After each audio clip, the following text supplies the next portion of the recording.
Bienvenue à tous, bienvenue à vous qui écoutez la conférence, soit en direct, soit en redifféré. Ça me fait vraiment plaisir d'être ici avec vous, d'autant plus que c'est une grande journée pour moi, hein. C'est la sortie du livre En attendant le psy, prendre sa santé en main, sa santé psychologique en main, un défi à la fois.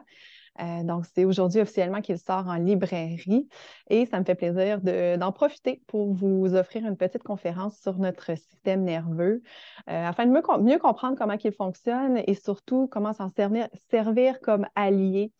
Donc, je vous ai monté une petite présentation. Je vais la présenter et la partager à l'instant.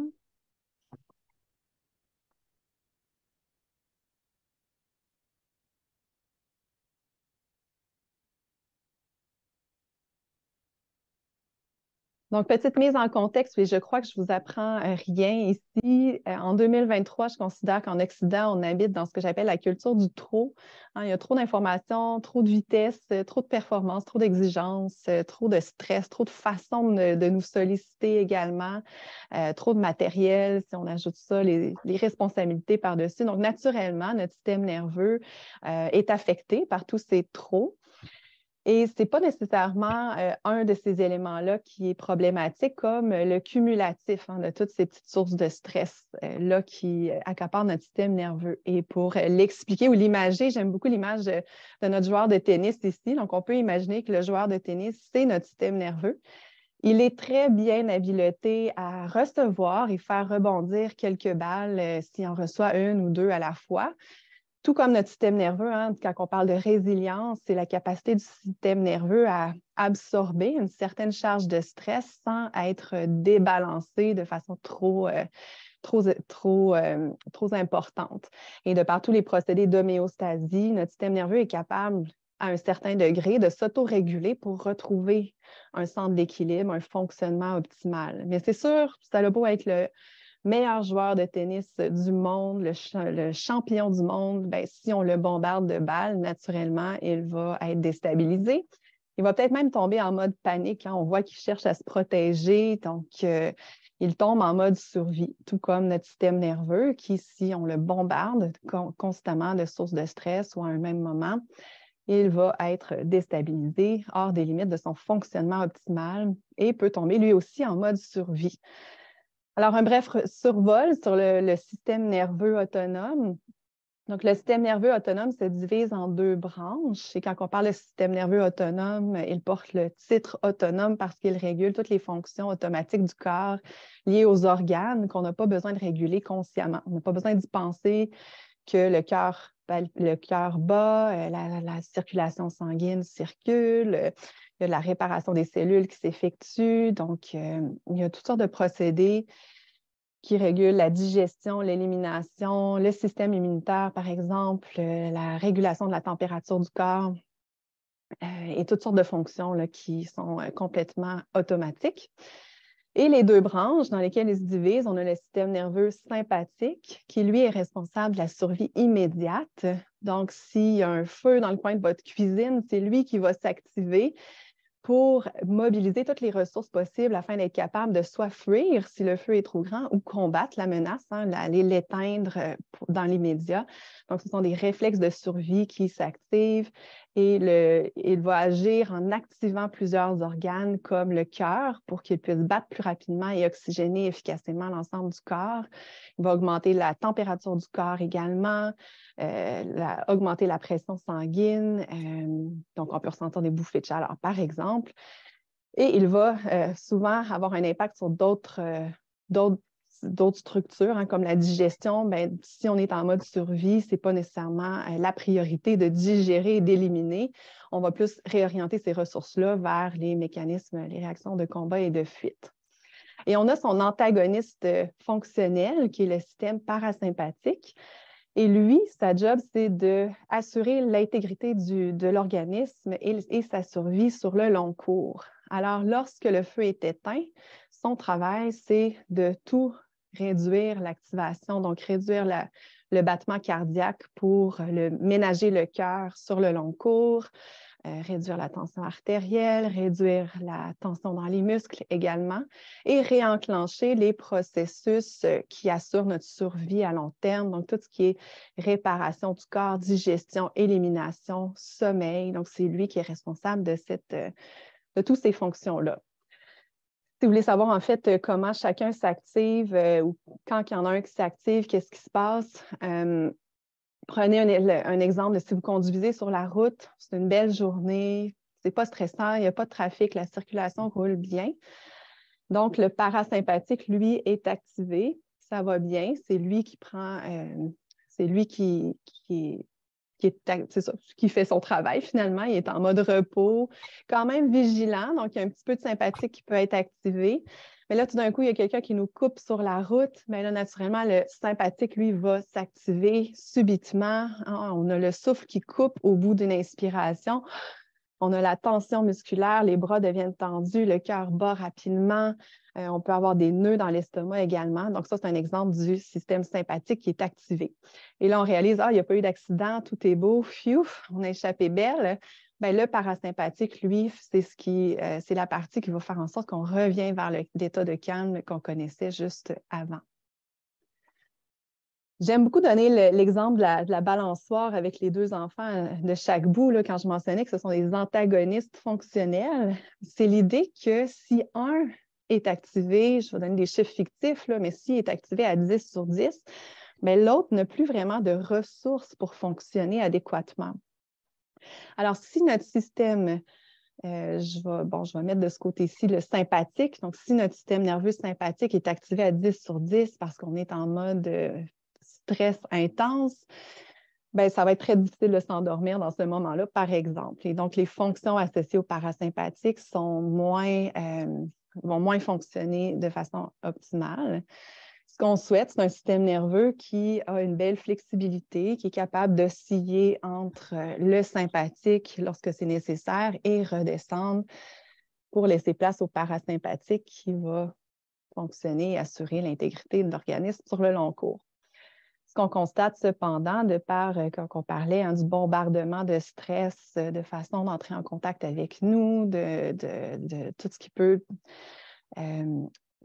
provoquer des stress. Et quand je parle de provoquer des stress, ce n'est pas juste des stress qui proviennent de l'extérieur. Il y a tous les stress qui roulent dans notre esprit, qu'on se provoque nous-mêmes, où on pense à la charge mentale, par exemple, lorsqu'on est en train de penser à toutes les tâches qui nous attendent. Donc, naturellement, dans cet état-là, on n'est pas vraiment enraciné dans le moment présent, on est plus dans l'avenir. Lorsqu'on a des scénarios catastrophiques, même chose. Donc, ça va venir stimuler notre système sympathique.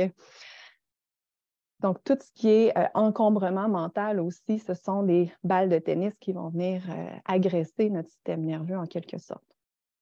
Alors, ce qu'on constate en 2023, c'est qu'il y a beaucoup de gens qui se retrouvent avec un système nerveux moins flexible et suractivé. On a plus tendance à avoir des mouvements où les réactions du système nerveux sont très réactives, très fréquents, et c'est de plus en plus difficile de ramener un apaisement pour que le parasympathique puisse faire son travail optimal sur le long cours.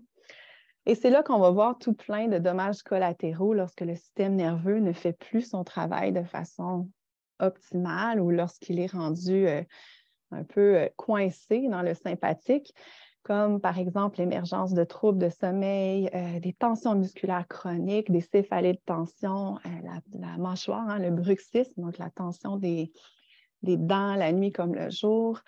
Il peut y avoir des troubles digestifs également. Certaines personnes vont constater des éruptions cutanées aussi. Donc, le corps devient débalancé, déstabilisé, plus sensible et vulnérable aux maladies également. Donc, c'est dans notre intérêt de faciliter cette transition entre le sympathique et le parasympathique. Et là, je pourrais étaler sur le nerf vague, qui est un peu un mécanisme qui aide à modérer l'activité de ces deux pôles-là et de faciliter la transition, mais ce sera pour une autre fois. Si ça vous intéresse, vous pourrez aller lire sur le sujet comment stimuler le nerf vague. Mais tout ça pour dire que ma mission avec vous aujourd'hui, c'est de vous inviter à aider votre système nerveux, de l'aider à retrouver sa flexibilité. Et des fois, il faut un petit peu forcer les choses, hein. Il faut provoquer les occasions pour apaiser le sympathique afin que le parasympathique puisse bien faire son travail. Alors, je vous en propose 3 pour aujourd'hui. La première étant une technique inspirée de toute la catégorie de la respiration consciente. La respiration, c'est si simple, on la porte avec nous partout. Elle est particulièrement efficace pour faciliter cette transition-là vers le sympathique, vers le parasympathique. Puis on n'a pas besoin d'en faire pendant 20 minutes pour qu'on observe les bienfaits. Donc l'idée, puis là je vais l'expliquer, qu'on va la faire ensemble également. L'idée, d'abord et avant tout, c'est d'inspirer en commençant en remplissant le ventre. Donc on part du bas. Imaginez un verre d'eau qu'on remplit. Donc on va remplir le ventre en premier. Lorsque le ventre est rempli, on continue d'inspirer pour aller créer de l'expansion au niveau des côtes flottantes, la cage thoracique, et on continue d'inspirer jusqu'à ce qu'on gonfle le haut de la poitrine. Donc, on a un mouvement de vague en inspirant. Et là, l'expiration, c'est un petit peu plus complexe. Vous n'avez pas besoin de vous y concentrer si c'est trop exigeant, mais on essaye de suivre le mouvement contraire, comme un verre d'eau qu'on vide du haut vers le bas. Donc, on vide la poitrine en premier et en tout dernier, le ventre. On contracte légèrement le ventre pour expulser tout air résiduel. Alors, on va la faire ensemble. Je vous invite à placer une main sur le ventre, une main sur la poitrine. Et avant de changer quoi que ce soit, faites simplement vous intéresser à la façon que le corps choisit de respirer en ce moment.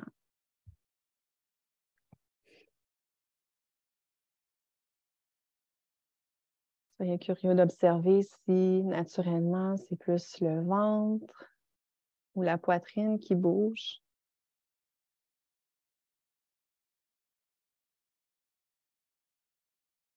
On peut s'intéresser aussi au rythme. Est-ce que c'est fluide, saccadé, rapide, lent, profond, superficiel?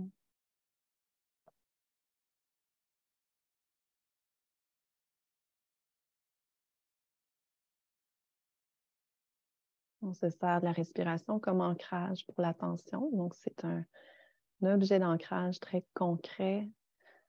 De suivre le mouvement du haut du corps à chaque inspiration, à chaque expiration pour se ramener dans le moment présent. Et lorsque ça fera du sens pour vous, vous pourrez commencer à cultiver l'intention d'inspirer par le bas du ventre, de remplir l'abdomen. Ensuite, les côtes, la poitrine, la cage thoracique, jusqu'aux clavicules. Et peut-être en expirant, en vidant le haut de la poitrine en premier. On peut s'aider en exerçant une légère pression sur la main qui est sur la poitrine. Et en dernier, on expulse l'air du ventre. On continue avec la prochaine vague en accueillant le souffle au cœur de l'abdomen. On le laisse grandir vers la poitrine jusqu'aux clavicules. En expirant le trajet contraire, on vide la poitrine, les poumons. Et en dernier, l'abdomen. Je vous invite à le faire 5 autres fois à votre rythme. C'est tout à fait normal que ça ne semble pas très fluide ou naturel au début. On est en train aussi d'étirer, de ramener une flexibilité dans les muscles comme le diaphragme et les muscles intercostaux. Et avec la pratique, ça devient plus confortable.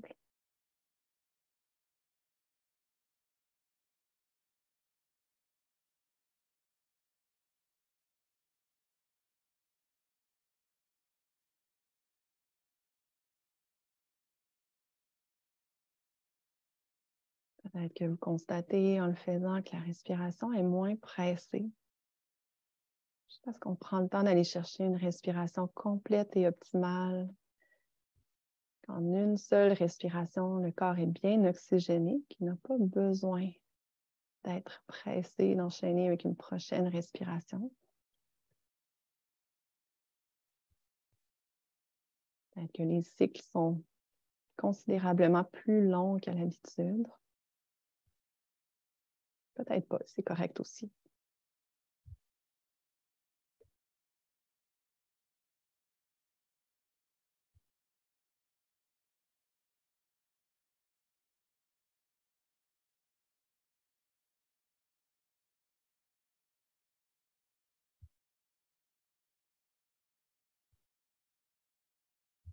Une dernière fois pour compléter votre cycle.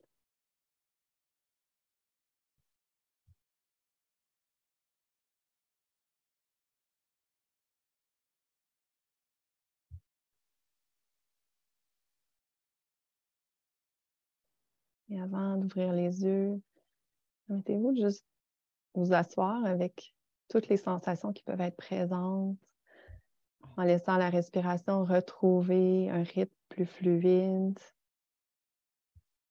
normal. Vous n'avez plus à la contrôler.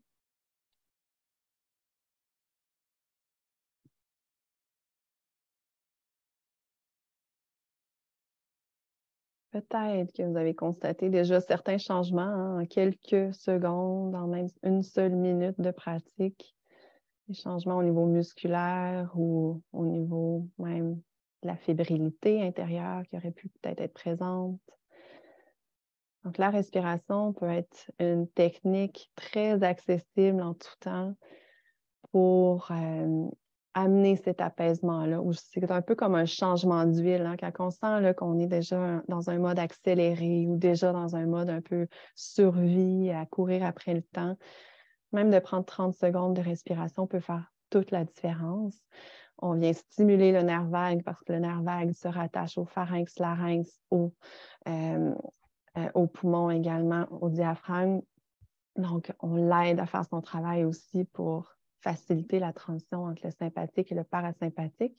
D'autant plus que lorsque le sympathique est activé, par exemple, lorsque vous êtes en train de courir, lorsque, reprenez l'exemple tout à l'heure de passer proche de faire un accident, la respiration devient très superficielle, thoracique, des fois bloquée et très rapide. Alors que lorsque c'est le parasympathique qui est en fonction, bien, on a accès à une respiration. Pensez à un enfant qui dort la nuit, c'est le ventre qui gonfle. Donc, je vous invite à aider cette transition-là vers le sympathique pour que vous puissiez justement mettre toutes les chances de votre bord et faciliter le ralentissement du système nerveux. Alors, une première technique, là, il y a des techniques de respiration, il y en existe une panoplie. J'en ai plusieurs sur ma chaîne YouTube, Calme au cœur du chaos, si vous aimez les découvrir.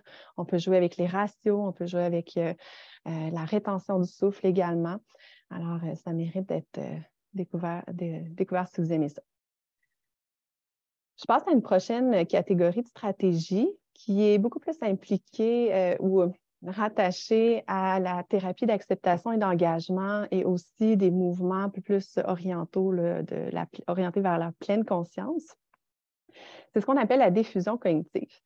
Donc, tout à l'heure, je parlais de la charge mentale ou des scénarios catastrophiques. Donc, il y a beaucoup de stress qui peut partir de notre tête et de nos pensées. Et ce qui se passe, si on a une pensée qui est anxiogène, qui provoque de l'anxiété, là, ça part comme dans une tornade et là, ça va venir enclencher, donc éveiller notre système sympathique, enclencher toutes sortes de symptômes physiologiques, de malaise. Là, ça part, l'humeur va évidemment être altérée également. Donc, il suffit que de partir dans un scénario négatif, se projeter dans l'avenir ou même ruminer le passé de façon négative, ça devient notre réalité du moment présent. Et on est rapidement absorbé dans cette spirale-là, à en être déraciné par rapport au moment présent.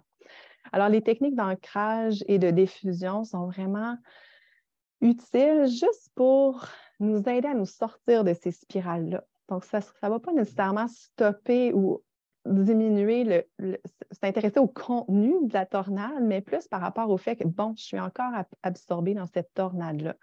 Ça nous permet de décider à ce moment-là, une fois qu'on en est sorti, est-ce que j'ai envie, est-ce que je veux que ce soit un choix conscient de continuer à ressasser ce scénario-là, ou est-ce que j'ai envie d'orienter mes énergies vers autre chose de peut-être plus constructif pour moi? Alors, moi, ce que j'appelle le déclic, c'est un peu cette capacité-là à se voir aller dans l'activité de notre esprit et de réaliser, bon, déclic, là, je suis partie dans telle direction, puis ce n'est pas nécessairement ça que je veux. Des fois, c'est simple, on s'en rend pas compte, mais en se brossant les dents le matin, on est déjà en train de vivre notre journée qui nous attend. Ah oui, j'ai telle chose à faire. Ah oui, c'est quand j'arrive, il faudrait peut-être que je règle telle tâche. Puis, ah oui, c'est vrai, après, hey, j'ai une longue journée, j'ai tout cet enchaînement-là de réunions qui m'attend. À la fin de la journée, il faut que j'arrête à la pharmacie pour telle et telle raison. On est déjà épuisé, puis on est encore à l'étape initiale de se brosser les dents, qu'on a vécu notre journée une première fois au niveau cognitif, sans se rendre compte de toute l'énergie mentale qui est dévouée à cette activité mentale-là. Donc, déclic, juste en prendre compte, attends, là, je suis en train de déjà travailler avant d'être rendu là. Est-ce que je peux revenir à l'essentiel, revenir à la sensation de ma brosse à dents sur mes dents, par exemple, ou revenir au moment présent? Donc, le déclic peut être une technique toute simple, juste de se voir aller, réaliser, je suis partie dans une tornade et j'ai envie de me ramener dans quelque chose de concret. On peut se servir de l'exercice du « et ». Donc, lorsqu'on est dans une spirale plus négative, par exemple, il est arrivé, il y a eu un pépin au travail dans votre journée et là, sur le chemin du retour, vous êtes en fusion avec ce pépin-là. Ah, j'ai vraiment une journée là, moche, j'ai eu ce problème-là, puis comment je vais faire pour le régler? Puis des fois, j'ai l'impression que je veux lâcher ma job, je veux me réorienter. On est vraiment en fusion et notre réalité du moment devient teintée de ce problème-là et de toutes les émotions, les malaises qui sont rattachés. L'exercice du « et » nous aide à prendre un recul. Donc, c'est un peu l'idée, au lieu d'avoir le nez collé sur l'arbre, on veut prendre un recul pour voir l'ensemble de la forêt. Donc, des fois, juste de faire un petit bilan de oui, il y a ça, c'est pas agréable d'avoir eu ce problème-là. Et quoi d'autre? Et quoi d'autre a fait partie de ma journée? Et j'ai eu tel événement qui était quand même agréable. Et j'ai fait telle activité plaisante pendant ma pause. Et fait qu'on peut, avec l'exercice du « et », juste nuancer notre regard. Si on est en train de critiquer notre travail, bien, le « et » va peut-être nous aider à faire ressortir les aspects qui sont quand même soit neutres ou agréables dans notre travail, par exemple. J'aime beaucoup, moi, l'ancrage VACO parce qu'il est très concret. Il utilise nos 5 sens. VACO, qui est un acronyme pour visuel, auditif, kinesthésique et olfactif. Je combine le gustatif avec le olfactif. Donc, si je donne un autre exemple. Donc, quand on marche du point A au point B, beaucoup de personnes vont le faire dans leur tête en étant moins connectés avec l'environnement. On réalise qu'on croise des gens qu'on n'a même pas pris soin de les saluer, par exemple, parce qu'on est vraiment ici et non pas dans l'expérience du moment présent. Donc, l'ancrage VACO va nous aider à nous sortir de ces spirales mentales-là, se ramener dans le concret. Alors, on va le faire ensemble. Dans votre tête, je vous invite à nommer 5 choses que vous voyez présentement dans votre champ de vision. Vous n'avez pas trop à chercher, hein? C'est comme si on les laisse venir à nous. Donc, répertoriez-en 5.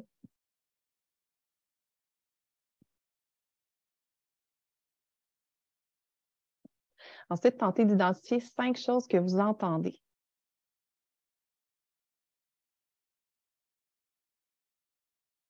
Ça peut être plus lointain, à l'extérieur de l'immeuble, ça peut être à l'intérieur de la pièce, tout comme ça peut être des sons à l'intérieur de votre corps. Votre respiration, par exemple.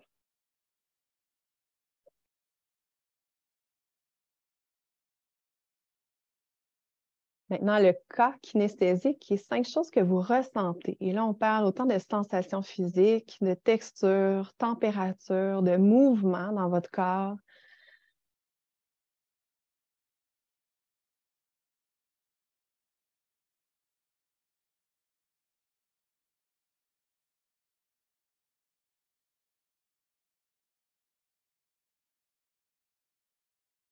Et ensuite, 5 odeurs et ou saveurs que vous détectez par le nez, par la bouche.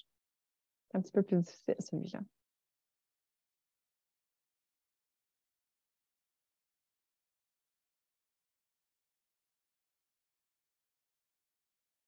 Et là, si je vous pose la question, où est votre esprit en ce moment?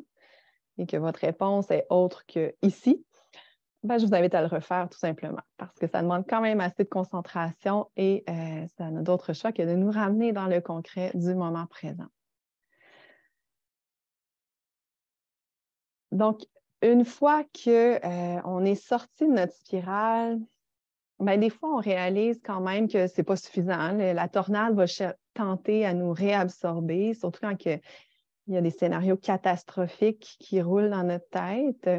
Puis il n'y a aucun humain qui est à l'abri de ça. Notre tête est conçue pour prévenir les potentielles menaces, donc de toujours un peu être un pas à l'avant et essayer de planifier l'implanifiable par rapport ou prédire l'avenir. Alors, si vous remarquez qu'il y a une spirale, une tornade qui vous engouffre régulièrement, associée à des scénarios plus négatifs par rapport à l'avenir, bien, il y a toute la catégorie de restructuration cognitive qui peut être très aidante. Je l'élabore beaucoup dans le livre Calme au cœur du chaos qui est sorti il y a 1 an et demi, mais il y a quand même un chapitre aussi là, dans lequel j'en fais mention dans le nouveau livre. En suggérant quelques petites questions clés. Fait qu'il y a des classiques, des fois, qui peuvent être aidants. Bon, si c'était votre meilleur ami qui était dans la situation, qu'est-ce que vous lui diriez? Mais des fois, on peut simplifier ça encore plus. Des fois, juste en se disant, mais peut-être que oui, peut-être que non. Je donne un exemple par rapport au lancement de mon livre. Bien, je pourrais partir dans une spirale mentale, me dire, ah, mais là, d'un coup, que c'est un flop total, ça va être mal reçu, il n'y a personne qui va aimer le livre. Je vais être humiliée sur la place publique, dans les médias, pardon, puis ça va être la fin de ma carrière d'autrice, par exemple. Bien, des fois, juste d'amener la question, mais peut-être que oui, mais peut-être que non. Fait qu'on ne veut pas se faire croire que ces scénarios catastrophiques-là sont impossibles. Il n'y a rien d'impossible dans la vie, ça peut très bien que ça arrive, mais peut-être que non aussi. Donc, juste d'amener une certaine ouverture, prendre un recul pour se sortir de la tornade et envisager des scénarios alternatifs. Et moi, j'aime beaucoup les 3 questions qui suivent. Donc, quel est le pire scénario? Bien, ça, on le sait, notre tête a tendance à nous amener dans cette direction-là. Quel serait le meilleur scénario, le scénario idéal? Ah, bien, ça deviendrait un best-seller autant au Canada qu'en Europe. Et là, bien, ça m'ouvrirait plein de portes, par exemple. Et quel serait le scénario le plus probable ou un scénario un peu plus nuancé entre ces 2 extrêmes? Bien, il y a des bonnes chances que ça suive une tendance similaire à mon dernier livre, puis que ça fasse du bouche à oreille petit à petit, que ce soit connu avec le temps, que ça m'ouvre d'autres belles collaborations, mais que ce ne soit pas nécessairement du jour au lendemain un best-seller. Fait qu'on voit que déjà là, de prendre un recul nous aide à avoir des perspectives différentes. Alors, ces 3 petits défis bien-être, autant inspirés de la pleine conscience, des techniques un petit peu plus somatiques, en utilisant le corps comme allié pour aider notre système nerveux, qu'en travaillant au niveau de l'esprit, des pensées. Mais en attendant le petit, en fait, je vous propose une abondance de défis bien-être. En fait, il y a 43 défis bien-être qui visent autant à cultiver la bienveillance envers vous-même et envers les autres, évidemment, à laisser place aussi au jeu, à la légèreté, au plaisir dans notre vie, parce qu'on peut facilement s'étouffer sous le poids des responsabilités, la charge mentale, toutes les tâches qu'on a à faire. Alors, c'est important. Là, ce sont des petites bouffées d'air frais qui nous permettent de sortir la tête de l'eau et donner du goût à notre vie. Évidemment, le repos, hein, si on veut apaiser le système sympathique, on laisse place au repos également. Les autosoins, on parle aussi de méditation, de l'entraînement à la gratitude. On prend conscience de nos automatismes et de leurs impacts aussi. Hein. Tantôt, j'ai oublié de mentionner, mais il y a certaines balles de tennis, certaines sources de stress qui sont très évidentes. C'est un conflit au travail, par exemple, ou un problème à régler, tout ce qui est des échéanciers, tout ce qui peut nous stresser, ça devient évident, mais il y en a d'autres qui sont plus intégrés à notre mode de vie, qui sont plus reliés à des automatismes aussi qu'on ne se rend pas compte que ça a une incidence. Comme il y a une récente étude qui démontre que la sonnerie de notre téléphone ou les notifications qu'on reçoit vont provoquer une augmentation du taux de cortisol dans le sang, qui est une hormone associée au stress. Mais pas seulement ça, le simple fait que d'imaginer que notre téléphone vibre ou sonne, ça crée une augmentation du taux de cortisol dans notre sang. Fait il y a des automatismes comme de garder notre sonnerie allumée, qu'on se dit, ben, on se met la pression d'être disponible pour tout le monde en tout temps, qu'on ne s'en rend pas compte. Même cognitivement, on se dit, ben non, mais ça, ce n'est pas une source de stress. Ça fait tellement partie de la société en 2023. Mais quand on s'y intéresse, puis on se pose la question à savoir, ben, dans le fond, quels sont les réels impacts de tous ces petits stimuli-là sur mon système nerveux, bien, on peut faire des choix différents et peut-être des fois même sortir d'un moule qui nous a été prescrit pour apporter des ajustements qui sont favorables à notre système nerveux. Il y a aussi des passages, un chapitre dédié uniquement à la vie sociale, hein, les relations de qualité. Il y a un autre chapitre sur comment optimiser notre communication interpersonnelle. Je parle régulièrement de l'importance des activités gratifiantes également dans l'équilibre de vie, autant aussi de l'activité physique, du plein air et de la pleine conscience, comme des petits exercices très simples, comme l'inventaire express, là, qui nous permet de prendre conscience rapidement de notre état et réorienter nos choix en fonction de nos besoins et de nos limites du moment. Donc, tout ça, hein, en fait, quand on parle de bien-être psychologique, on n'est pas dans une pensée magique qu'une technique va être la solution qui va nous amener le bien-être psychologique auquel on aspire. En fait, c'est vraiment l'idée que ça prend un investissement régulier et plutôt, ça va être l'effet cumulatif de tous ces petits moments-là dans lesquels on investit en notre bien-être et en notre système nerveux qui vont faire la différence. Alors, on peut voir un petit peu notre bien-être comme un compte de banque. Bien, il y a beaucoup, beaucoup de prélèvements dans une journée. Chaque décision qu'on doit prendre, chaque action qu'on prend, chaque stress qu'on gère, chaque feu qu'on éteint, ce sont tous des prélèvements. On a les fuites automatiques aussi, comme la charge mentale qui demande du jus. Donc, ce sont des prélèvements dans notre compte de banque de bien-être. Mais c'est à se poser la question, est-ce qu'on fait suffisamment de dépôts? Et pas juste 2 semaines dans l'année quand on part en vacances quelque part, mais vraiment plusieurs fois par jour, des petits moments qui vont faire toute la différence. Comme je disais au début, ça peut être 30 secondes à la fois. 30 secondes peut faire la différence dans votre journée si vous les parsemez régulièrement dans votre journée. Alors, on s'intéresse à ces façons-là de faire des dépôts. Ce qui est fascinant, et là, je donne l'exemple surtout avec la méditation, mais en fait, on le constate lorsqu'on effectue des changements orientés vers le bien-être en général, c'est que ça provoque réellement des changements dans les structures de notre cerveau. Donc, ça c'est l'exemple, par exemple, de quelqu'un qui médite un peu à tous les jours, bien, on voit qu'il y a une augmentation et de l'activité cérébrale et du volume dans toutes sortes de régions du cerveau impliquées dans la gestion des émotions, la concentration, l'empathie également, la mémoire, la capacité d'être connecté en pleine conscience avec nos sensations internes. Et on voit une diminution de la structure des amygdales cérébrales qui sont plus associées aux émotions dites négatives comme la peur et la colère, l'agressivité également.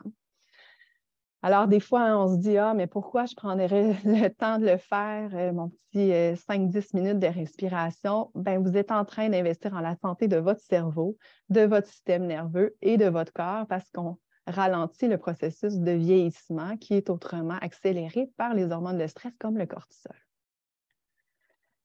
Donc, si je me permets de parler évidemment un petit peu de mon livre parce qu'on est la journée du lancement. C'est un livre, en fait, qui a, comme je disais, 43 défis bien-être qui peuvent très bien se lire à la pièce. Vous pouvez ouvrir un chapitre qui vous interpelle et le lire indépendamment de tous les autres. Il y a une certaine structure au sens où les chapitres sont divisés en 5 parties.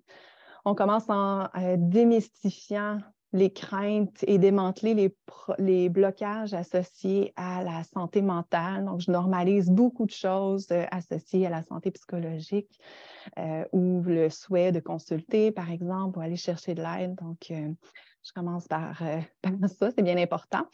Ensuite, il y a un passage, une partie vraiment sur des techniques très, très, très concrètes, très, très simples et facilement implantables dans un rythme de vie qui est déjà très occupé, ce qui est la réalité de beaucoup de gens. Il y a une partie de chapitre aussi dévouée aux émotions pour mieux les comprendre, mieux les accueillir avec bienveillance, mieux les exprimer également et mieux cerner les besoins qui sont sous-jacents. Il Il y a un passage plus orienté sur la bienveillance et la qualité de présence. Donc là, on va parler de pleine conscience, par exemple, de lâcher prise, d'acceptation, comment vivre une vie plus douce, riche de sens et gratifiante. Et le cinquième segment qui est plus sur le maintien des gains. Donc, comment en venir finalement au bout de tout ça à devenir son propre thérapeute ou aller chercher l'aide nécessaire dans le besoin pour préserver les acquis que vous aurez cumulés au fil de votre lecture. Donc, c'est un livre quand même, je dirais, riche en contenu, hein, parce que je couvre plusieurs sujets, mais que je souhaite être très léger à la lecture, même plus léger que Calme au cœur du chaos pour ceux qui l'ont lu. J'ai encore toujours mon intention de vulgariser des concepts parfois complexes en psychologie pour vous aider à mieux comprendre vos réactions, améliorer vos relations interpersonnelles, investir en votre bien-être et devenir votre propre thérapeute au bout du processus. Je partage beaucoup plus d'anecdotes personnelles également et aussi des exemples de cas qui sont inspirés de clients que je rencontre dans ma pratique qui ont évidemment accepté de partager une parcelle de leur histoire inspirante tout en préservant l'anonymat, en changeant les détails plus personnels également.